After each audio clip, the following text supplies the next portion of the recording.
Hi అండి. ఇది వచ్చేసి మా ఈవినింగ్ క్యూట్ మినీ వ్లాగ్ అనమాట. సో అరౌండ్ 3:34 కల్లా నిద్రలేస్తాడు. తర్వాత నేనైతే డెఫినెట్గా ప్యాంపర్ చేయాలి.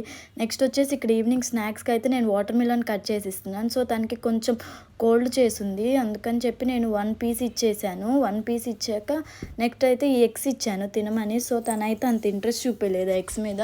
సో వదిలేశాను, మళ్ళీ ఎక్కువ వాళ్ళని ఫోర్స్ చేయొద్దులే అనేసి వదిలేశాను. నెక్స్ట్ వచ్చేసి ఇక్కడైతే మిల్క్ ఇచ్చాను అనమాట. మిల్క్ అయితే కొంచెం ఇష్టంగా తాగుతున్నాడు. సో ఇద్దరం అయితే ఇక్కడ మిల్క్ని ఎంజాయ్ చేస్తున్నాం. ఈవినింగ్ టైంలో ఏదో ఒక స్నాక్స్ కానీ ఇట్లా ఏదో ఒకటి మాత్రం డెఫినెట్గా ఇద్దరం కలిసి ఎంజాయ్ చేస్తూ తాగుతాం అనమాట. ఇక్కడ వచ్చేసి నేను ఈవినింగ్ ఏదో ఒక యాక్టివిటీ చేపిస్తాను. సో ఇక్కడైతే నేను స్టోరీ చెప్తున్నాను, తనే నాకు స్టోరీ చెప్తున్నాడు, ప్లస్ రైమ్స్ చెప్తున్నాడు. ఎంత క్యూట్గా చెప్తున్నాడు. నేనైతే అది రికార్డ్ చేశాను. నెక్స్ట్ వీడియోలో అయితే అది అప్లోడ్ చేస్తాను. నాకైతే సూపర్ క్యూట్ అనిపించింది. ఎంత బాగా చెప్తున్నాడో, ప్రతి రైమ్ అండ్ స్టోరీ టెల్లింగ్ అని ఎంత బాగా చెప్తున్నాడో. నెక్స్ట్ వచ్చేసి ఇక్కడ అయిపోయిన తర్వాత మమ్మీ ఇంకా చాలు నేను ఆడుకుంటాను అన్నాడు. సో తనని ఫోర్స్ చేయటం నాకు ఇష్టం లేక, ఆడుకోమని చెప్పాను. ఇదేనండి మా ఈవినింగ్ క్యూట్ మినీ వ్లాగ్.